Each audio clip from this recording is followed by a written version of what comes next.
2026 is going to be an awesome year. We got some pretty cool stuff coming up. First off, we got Foundations of Recovery. This is our flagship program. We're starting it in January. This is for anyone, man, woman, or couple who wants to come and reclaim their heart from shame, trauma, and betrayal. We start off with an education on all sorts of principles, give you the common language. We feed you from a fire hose in terms of all things recovery. It is such a great start to recovery. And we get at the roots of things, Tyler. This isn't like any other program. Like, this is our healing journey in process, and Foundations is where we begin. If you look at the value that you're getting there to kick off a good recovery with all of the right education, all of the right language, and a team to get you started while also being directed by Brannon and myself through the whole process, what a deal. So if you're interested, if you're struggling, if you've been wanting to do something for a long time, jump into this. This only comes around every so often, and we would love to have you there.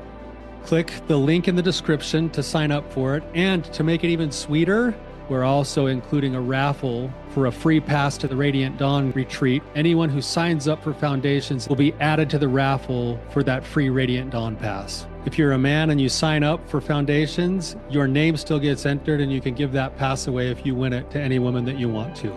So what you're saying, Tyler, is if you sign up and participate in Foundations, you could possibly go to Radiant Dawn for free? That's exactly what I'm saying, which is crazy because Foundations by itself is already an insane value. Man, I sound so salesy. But it actually is awesome. So come to Foundations. And even if you don't come to Foundations, sign up for Radiant Dawn. It's beyond therapy, the best healing experiences that you can have. Click the link below and come join us. Should my kids have social media?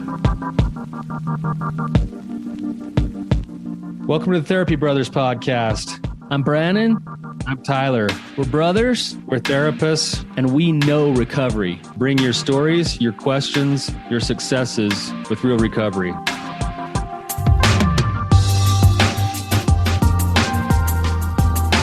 Hey, Tyler, you ready to have some hard conversations? Let's do it. Let the Therapy Brothers podcast begin. All right, Tyler, before we get into that, I just wanted to share a review that we got, and just love the reviews and love sharing these reviews every once in a while. So this one says extremely helpful.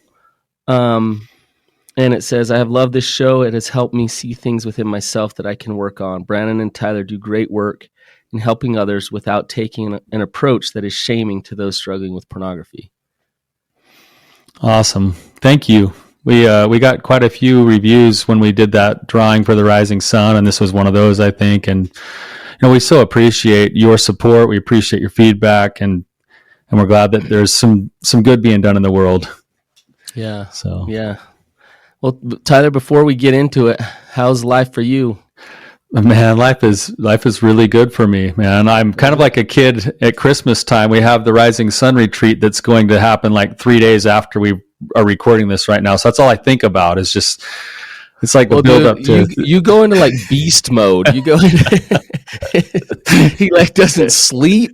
He doesn't eat. He just like focuses in on Rising Sun. It's like I feel like a meth addict without taking the meth, but I feel guilty every year we do it. I'm like, there goes another 10 years off Tyler's life. I love it so much. I get so excited about it that it's like that's all I can think about. So that's kind of what's been on my mind for the last week. But I'm really excited about it. So that's been the buildup. That's how life is right now. Yeah. It's exciting. We got it on Thursday, and I'm just excited to meet the men that are coming and just be with them. So yeah, it's gonna be good times. Yeah. So, well, Tyler, should our kids have social media? This is a question we get all the time, right, Brannon? And it's people ask it as if it's like a straight yes or no question. And I think you and I don't know, we never actually really talked about this on our show much, so we might even have a slight difference of opinion on this. But we get the question a lot, and so we're gonna have a discussion on it today.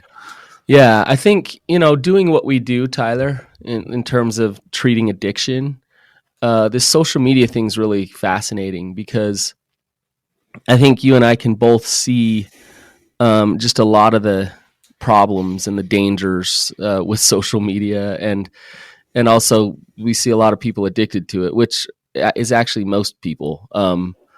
And so on several fronts, it's problematic. And I don't think our discussion today is to shame anyone or make anyone feel bad about their use of social media or their kids' use of social media. But hopefully, as we talk about it today, we can talk about certain things that can really get you thinking about how to actually manage it and handle it and deal with it. Right. Yeah. So there's kind of like, I think what we'll probably end up talking about is some dialectics today about both the pros and the cons of why you would or you wouldn't want your kids to have social media, or why, let's just even broaden it out, why you listening should or shouldn't have social media, and how you might be able to use it effectively versus non-effectively. Yeah, but be sure to follow our Instagram page at Therapy Brothers. Right. Exactly. Find me at Brannon_Patrick on Instagram. Right. Yeah. That's actually, Brannon. It's funny that you bring that up that way, Brannon, because for the last probably 3, 4, 5 years, I guess maybe I'll even back up even further. When I started working my recovery a long time ago, whenever that was, 2005, 2006, whatever that was, one of the things that I did is I removed all internet from my phone, and I actually removed myself from all social media. And I did that, and I actually stayed off of all social media for about 8 years. And then I started to I brought back Facebook a little bit, and then I took it back off because I just didn't like how it made me feel. And then I just barely got onto like Instagram just a couple of years ago. So I'm tech stupid, because I just I didn't do anything. And when I started this practice here, Chase, my brother-in-law and our partner, he kept coming to me and saying, Tyler, you need to have a presence on all the social media platforms. You need to be on Instagram, you need to be on Twitter, you need to be on Facebook, you need to be on all this stuff. And I just didn't want to do it. but I have accounts for all those things, and I post on those things regularly now in the hopes that there's going to be some good that comes from whatever I post, and that I can make a difference in the world on some small level. And yet I still find myself struggling to want to use those things. And part of it's because I was so deeply burned so long ago that I kind of got this, I don't want to touch the fire kind of thing. Uh-huh. And I'd say my relationship with social media is almost unhealthy in the other direction of being very leery of it. Does it make sense? Yes. Yeah. And you know what, Tyler, you might be missing out on some positive things because of that. Yes. But at the same time, I think it's okay. You didn't die when you were off social media for 8 years. I don't know how you're here today. No, life actually got better, shockingly. Yeah.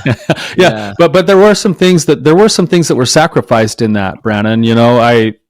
I lost contact with almost all of my old friends from high school.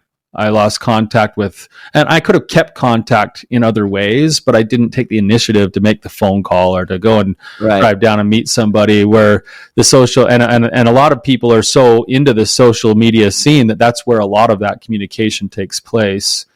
And so there were some things I did miss out on. Some things I feel like I maybe missed some level of connection with certain people, but by and large, you're right. I did survive. Yeah, I mean, it's a cost benefit thing, but it kind of gets messed up a little bit. So if you take a cost benefit to use of social media and how we use it, there's a lot of benefits, but it does come at a cost of we waste some time, we numb out.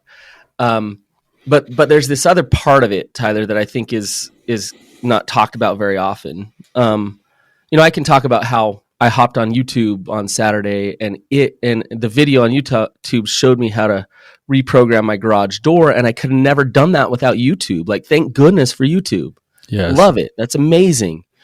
But there's this thing, cost benefit is there, but there's also this addictive nature to it. And we've got to be honest with ourselves about it, where, all of a sudden you're off in La La Land for an hour and a half, looking at people do a dance to the new jingle that's out, over and over again.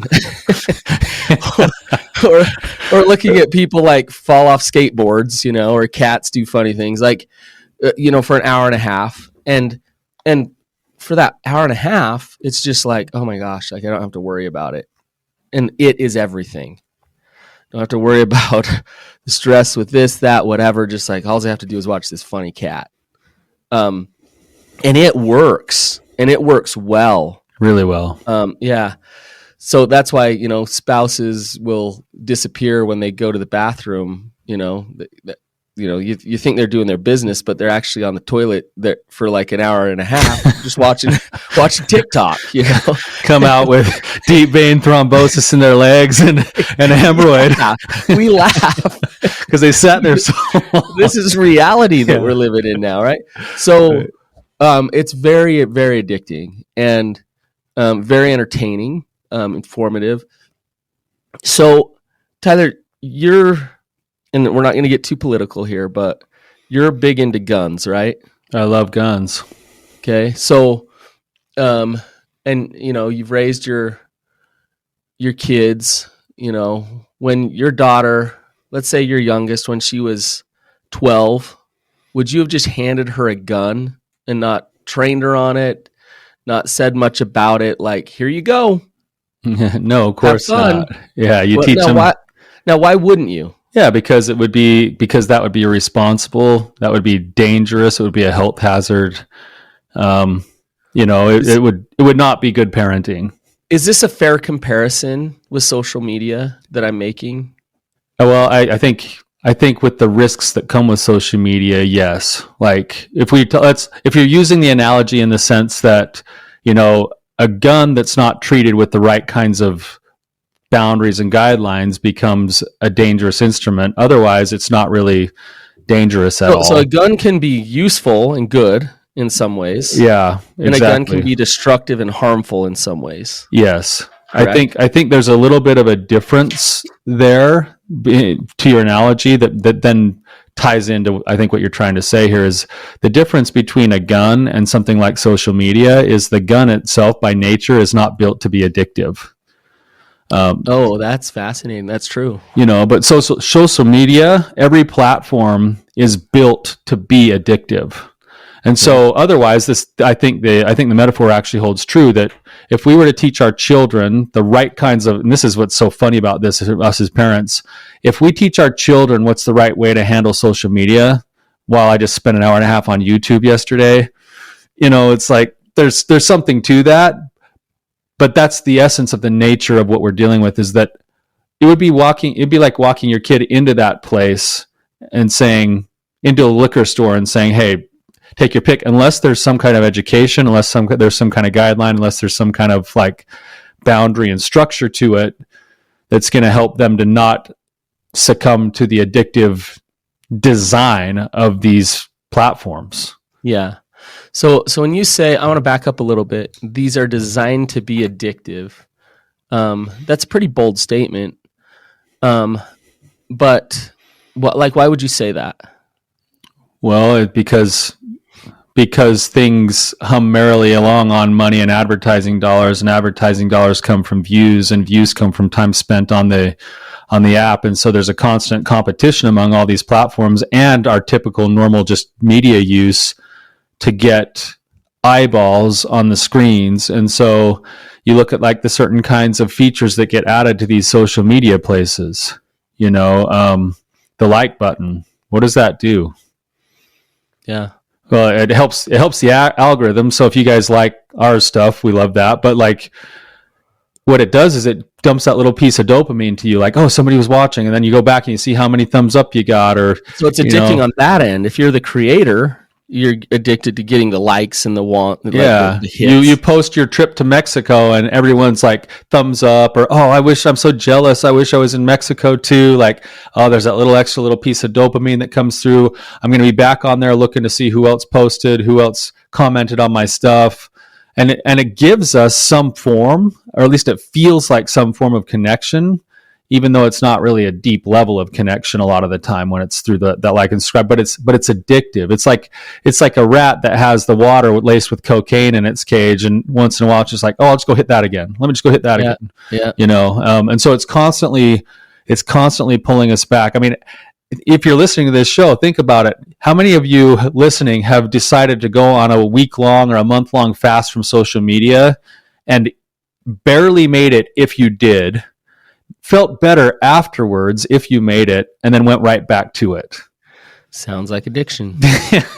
Right? Yeah. It's built to be addictive. Well, Tyler, you think about like Reels, Shorts, TikToks.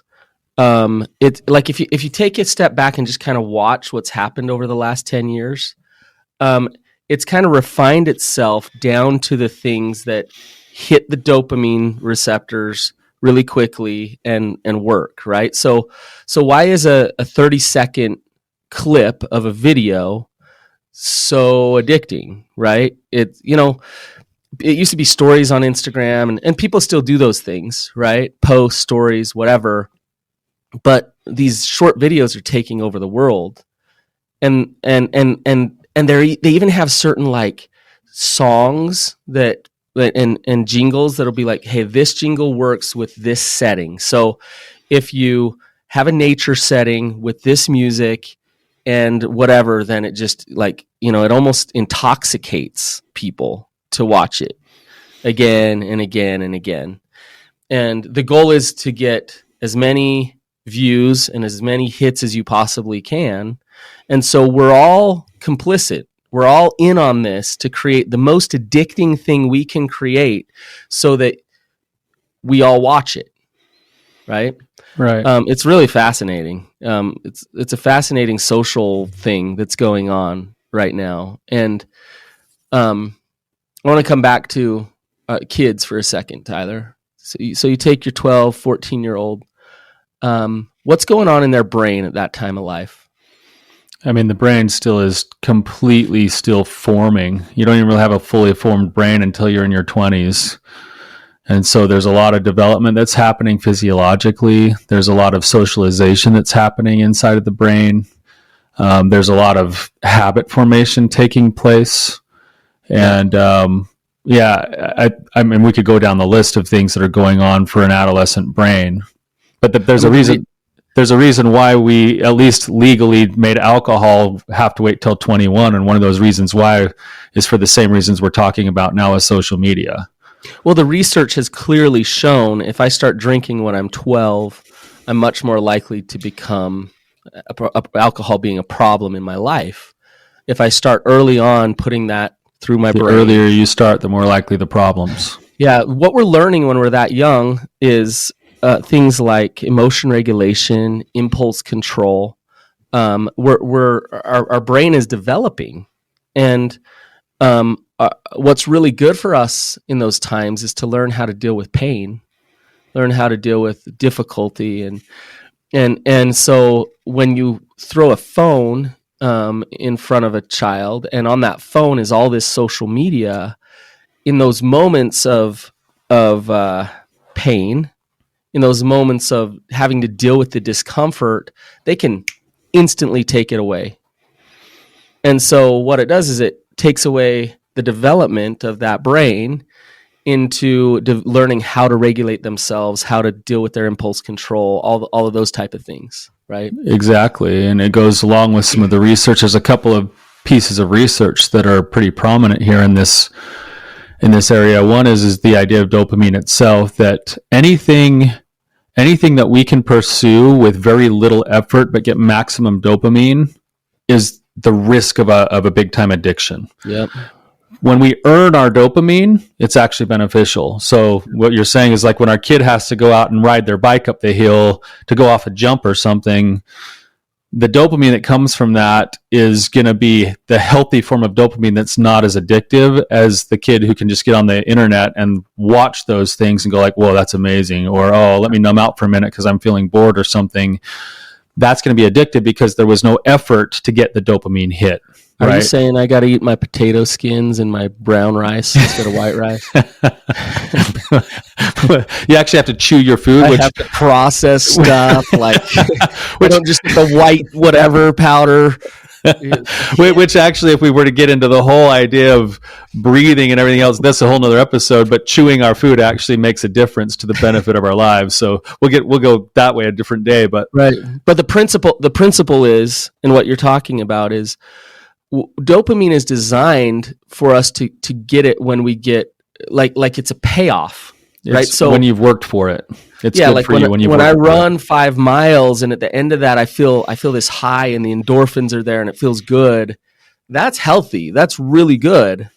But if I take away any of the work for it and I just get the dopamine, then I'm going to, just like a rat in a cage in an experiment, I'm going to go back to that dopamine again and again and again and again until I start what happens to my brain, Tyler? Yeah, I mean, you start to actually rewire your brain because the brain is smart and says, if you keep giving me this amount of dopamine, it's going to kill me unless I adjust. So then it starts to actually make it so it doesn't pick up dopamine quite as easily. And then we get more depressed. And then we wonder why we're not so depressed. So then we go back to the very thing that used to make us feel better. And that's the thing that's actually causing our brain to go, you're going to kill me. I better need a bigger hit. I'm going to get more and more depressed because I'm not going to pick up as much dopamine. And then that's where we need more, something more novel or something more often or something more intense. And that's the nature of addiction, right? Yeah. Yeah. It's interesting because you have that going on with social media, the risk of that. And that's the part that I believe is designed by the companies that do it. At the same time that you have the social element going on, and this is also something that's been shown in research, that there's a direct correlation between how depressed you are and how much time you spend on social media. Yeah. People who spend a lot of time on social media are by nature more depressed. And so... Right. And that's a social comparison thing. That's not just the dopamine thing we're talking about. That's also the lust thing, in the sense of like, I'm looking at everybody else's life and lusting after whatever it is I don't have. And then there's the competition part of you that's trying to then post your own stuff to show how good you are. And then it fuels all of the stuff that we don't really believe in, the mask and the false self, instead of just living your true authentic life because of the pressure that you feel to keep up. So it's, Tyler, it's interesting because, we talk about the roots to problems, the trauma, right? Trauma produces shame and then leads to not knowing yourself and all of those things. And it's interesting because social media it's a double whammy. It's really addictive because of the dopamine hit. But then it also, in a way, inflicts its own forms of like subtle trauma. Where if I'm a 12-year-old girl, let's say, and I'm hopping on there and looking at all these other beautiful girls that I don't think I can live up to, and getting messages from everywhere else that that's what you should be, and I can't quite get there and I wish that I was, how am I going to feel? Yeah, exactly. There's that comparison game that comes by nature of being a child. And then you see that group of kids that you thought you were friends with is off doing something that you didn't get invited to. And then there's that feeling of rejection that comes with it. Not to mention the bullying that happens. Those kids are just posting the good, grand, awesome stuff going on in their life. They don't post when they're in their bedroom alone, feeling lonely and isolated. That's just it. They go to the movie and post, and then they go home at night and they get on their phone and be like, oh, and they everyone feel the same way as the other kid did something fun without me. Yeah. Because our brains are keyed to focus on the negative anyway, because that's how we've survived for so many years. And so even the positives, they're not getting the benefit out of the positive of having been in the movie, because all they could think about was getting on to post about how cool they are. And then they go home and then they sit and go, oh, I missed out on everything. It does crack me up, Tyler, when I go to a concert or the Grand Canyon or whatever, and I'm sitting there in awe of what's going on, listening to the music, and everybody's just trying to film it. It's just, put your phone away and just be in the moment of this miraculous thing. You know what's so amazing, that analogy too, because we just went to the Grand Canyon last year, Brannon. It was no single picture or video can actually do justice to what being in person at the Grand Canyon actually elicits in your body. Right. And you're going to miss it if you don't just sit and soak it in. Right. Yeah.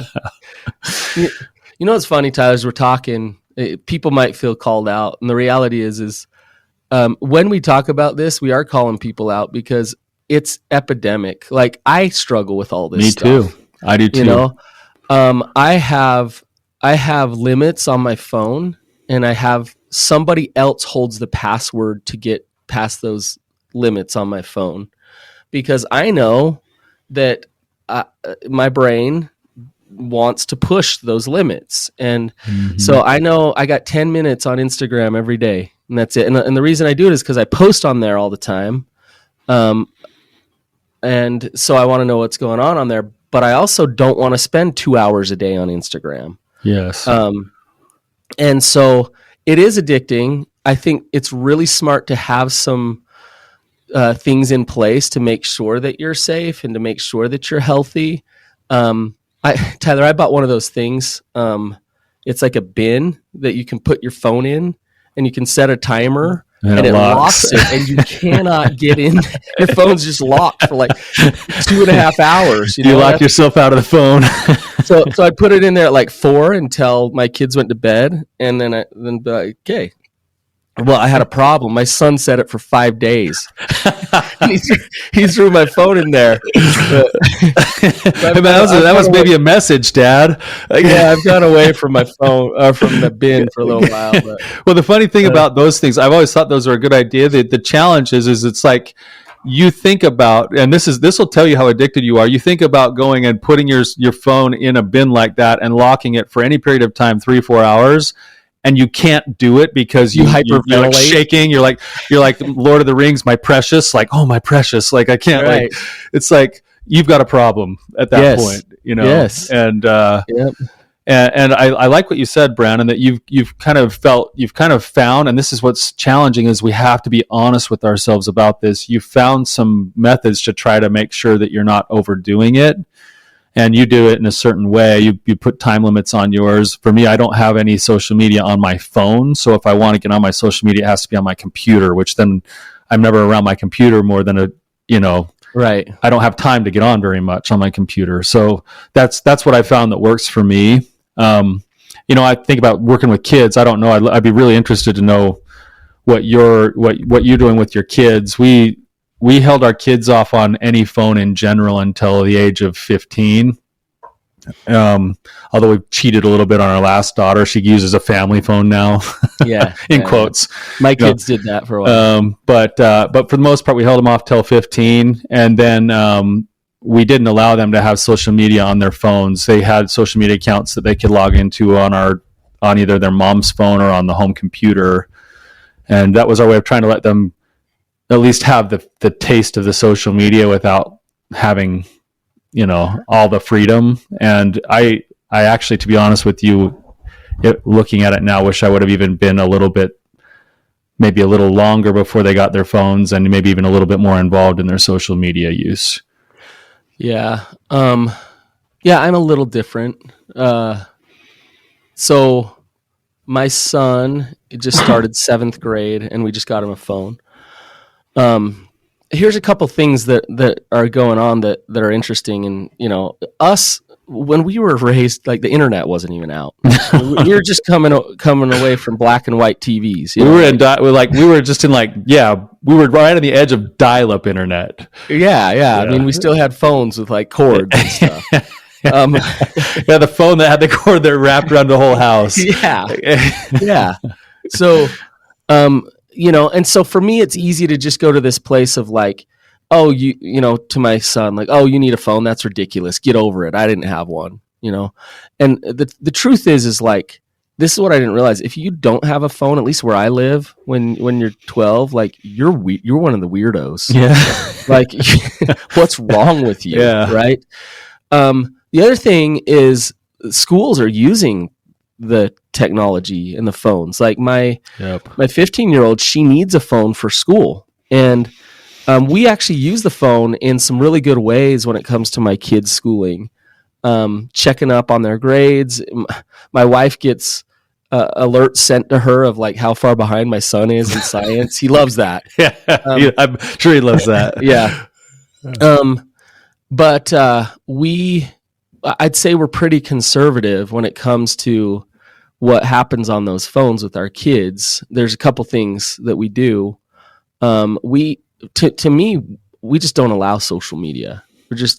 and it's not that we don't allow it. That's not the approach we come to with them. We're on a team and we're working together, and they choose not to have social media, influenced by their parents who with discussion really, and like push them not to have it. And we talk about how one day they'll have it, and that's great and that's awesome, and their phone will be theirs and their life will be theirs. But while I own your phone and while we're doing this thing while you're growing up, like I set a limit on things like games. I think my son gets 10 minutes a day playing a game on his phone. I want to expose them enough. But that there's this one social media app called Be Real. Have you ever heard of that? Mm-mm. So we let them do that, and it's really honestly kind of lame. It's not very addicting. It's like people, it's people being real. It's like they got to take a picture of like, yeah, I'm sitting on the couch, like people are trying to force themselves to look as normal as possible. Yeah, like be normal, take a picture. Okay, oh wow. So that's the only one that we use, and I don't want to cocoon them and shelter them, and because the reality is this is the world that we're living in. But I also don't want to open the floodgates while their precious little brains are developing, and I want to allow them to learn how to deal with some things, discomfort and things. And we still struggle. I went to the football game with my son the other night, and he was on it, like he was trying to find a way to be on his phone all night. And it's like your phone's completely locked down. What are you, like, playing on your calculator? Like, I don't know what you're doing, He's like trying to crack the code. I got to do anything to be on this phone, And, but that's okay. Like, that's part of the learning process of like, okay, like what are we doing? Like, where's the balance here? Yeah. But when I say I'm conservative, I really, my kids, when they turn 18 or whatever, they take their phones over. Heck, like download Instagram, whatever you want to do. But while you're at my house, while I'm paying for your phone, we're not going to do that stuff. So I think you point out a couple of things. One is helping your kids understand your reasons behind why you're doing the things you do is really important, and looking at good health. And I would say we probably lean a little bit towards the weird ones too because of that. My kids rarely are on social media at all. My daughters, they're not even allowed to touch Snapchat, anything like that. And you said something that I think is interesting, that we do live in this world, and I'm not very tech savvy because I shut myself off for like 8 years from technology stuff in order to get my recovery going. And now I wish that I had a little bit more tech savviness, right? But my life is far better now than it was otherwise because I was mismanaging it, because I was one of those people who kind of got swallowed up by things going from dial up to something else and not knowing what was happening to me, and then getting caught up in like unhealthy habits, right? Whether that was video games or addiction. You look at our world, Brannon. I mean, look at the epidemic that we have of suicidality and other forms of addiction and depression and mental health issues. And you can't not look at the fact that the world and social media is a part of that. What's wrong with your kid being weird? Like, weird, in this case, weird means healthy. Like, it's like, yeah, my kid's not addicted to stuff yet. My kid's not as depressed as they could be. And they might be a little bit behind the 8 ball and having to figure out the technology side of things, but they're going to get that because they're in school, like you said. That's the world they live in otherwise. I think it's really important to be teaching our kids those things and to being serious about them, as serious as you would be with the way you teach your kid about handling the gun, like you said earlier, or touching substances with alcohol or other kinds of hard drugs. Like, you're going to want to educate your kids about those things because there is such a high price to pay when they become mistreated. Well, what's interesting, Tyler, and I don't want to like trigger anybody's guilt here, but we think that it's good parenting to help our children not feel any discomfort. Like, I'm being a good parent if I'm taking care of them and they don't feel discomfort. And so oftentimes a lazy parent will be one that throws the iPad in front of their kid's face as fast as they can. You're sad, you're upset, you're whatever. Here. You like, fix it with this game, fix it with this. And it's, the parent that is willing to sit in the discomfort of their child learning how to work through their emotions is doing a good job as a parent. Yeah. Right. And we've all done it. We've all numbed our kids out. We've all numbed ourselves out. Right.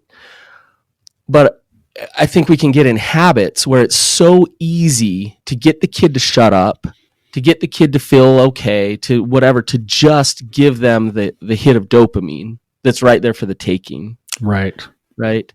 Where the child needs to go cry in a pillow for a little while. Right. Or go, with my kids, we make them, mom used to do this brilliant parenting tactic. We call it the harmony chairs, where it's like you sit across from each other and work this out together until your heart is at peace. And if your heart's not at peace, you'll sit here. You guys can chill there for as long as you want to. Yeah, that's your choice. Oh man, the hours I spent sitting across the room from you, staring at you, like, I want to punch you in the face, and then like, but I want to go play roller hockey outside. Like, okay, Brannon, I'm sorry. Are you sorry? I'm sorry, I was a jerk. Yeah, but the thing about it is making them sit there and do that. There's no way my kids are holding their phone while they're sitting on those chairs. No way. Right? Like, they're looking at each other in the eye, having to figure out this relationship thing with their sibling. So like, you don't seek out causing your children pain. You do sometimes, but you don't seek out causing your children pain so much. But also, when pain is there, opportunity for growth is there for your children, and it's your job to guide them to learn how to navigate through that, not to be the anesthesiologist. You're the parent, right? Right. So Exactly. And it's about tooling your kids up to cope. So when your son's just like going to town on that phone trying to unlock it to be able to like play with it and stuff, like, good, let him struggle. let him struggle, and then talk to him a little bit about what it's like to struggle that way, and why, and maybe lead into like why that feels so compulsive to him, right? Like, then you teach him a few emotion regulation skills, and you teach him he's got his phone now. Wait till he discovers his penis. Oh man. Holy cow. Yeah, exactly. Like the coping, right? Like, but being there along the way to do the teaching. I'm sure you've watched, this is an older show now. It was pretty groundbreaking when it came out, called The Social Dilemma. Have you watched The Social Dilemma? Oh my gosh. Everybody needs to see that. Yeah. If you haven't seen it, I don't know if it's still on Netflix or what, but I think it's still on Netflix. It's disturbing. It actually really got me thinking differently about the things we're talking about now. And I did like some of the practical things that they mentioned, kind of what you were saying, living in the world that we do. There are some things that can at least help you to be a little bit more healthy with it. And it's simple things like turn off all notifications, so you're not getting a ding or a buzz all day long. So then when you go there, you're going there of your own choice and your own fruition, rather than just being talk about being addicted. Like, this is why they're designed the way they are, is to get you back on there, to spend more time on there, that kind of stuff. Set things down. Like, if you're going to watch a show, put your phone somewhere across the room. Isn't that crazy that it's difficult for us to watch a movie now? Yeah. Because we used to be addicted to TV and movies, but now it's like, oh man, I got to work to watch that. Yeah, exactly. It's like phone, it's like in front of my face. We sit down to watch a family movie night last week. And I'm sitting there watching the movie, and all of a sudden I get a notification, like a text from a client or something. So I start reading it. My girl's like, "Dad, like, what are you doing?" I'm like, "Oh yeah, sorry." And then 5 minutes later, I look up, and both of my daughters are zoned out on their phones. And I'm watching a family movie, Rapunzel or something by myself. Like, just like, what the heck? Like, this is so difficult. It is a constant like maintenance thing.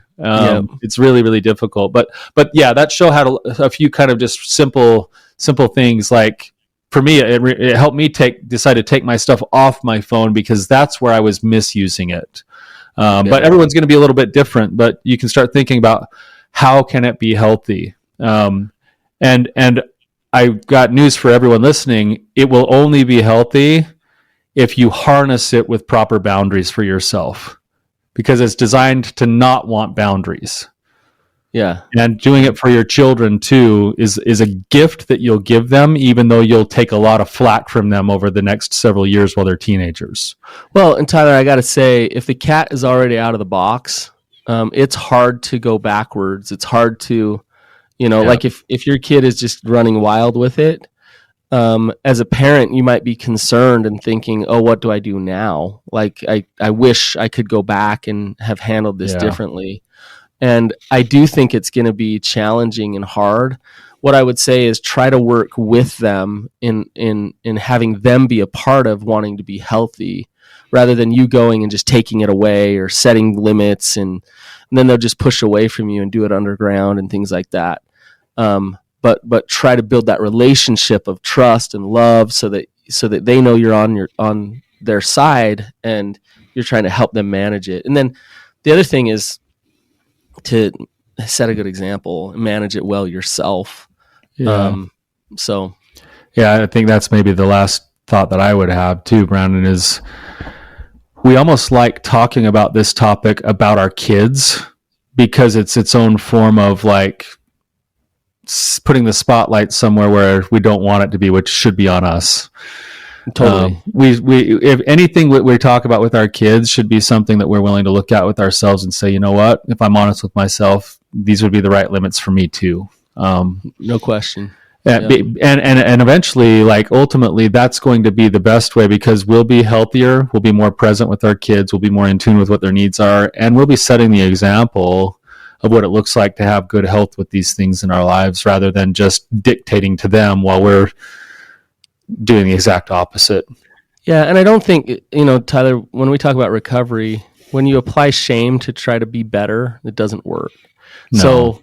So it's nothing to feel bad about. I mean, we've all got kind of caught up in this thing that has caught us off guard, that's amazingly addictive and very interesting. But can we take a step back and say, okay, like just like sugar, just like anything in our lives that can get out of control, like let's take a step back and look at this and say, hey, how do I manage this? Because I want to be the healthiest version of me that I can be.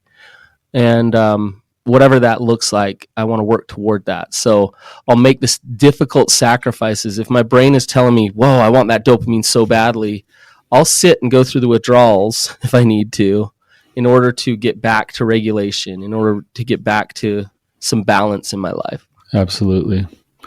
Good topic, Brannon. And I made you sitting here talking. I'm like, I got to go home and do better myself. Yeah, that's good. So hopefully this was helpful. We just wanted to have a discussion, and Tyler and I are coming to this from our angle and where we come from. We're pretty conservative, but we're also addiction therapists, and we definitely we can see the issues. There's a big billboard on I-15 right now that says something like 80% of adolescent girls are addicted to social media. So we don't have a ton of research about it, but if they started doing research, I think it could be pretty staggering. And so it's something we definitely need to talk about. So thank you for listening. Hopefully you got something out of it. Have a great day. Thanks, guys.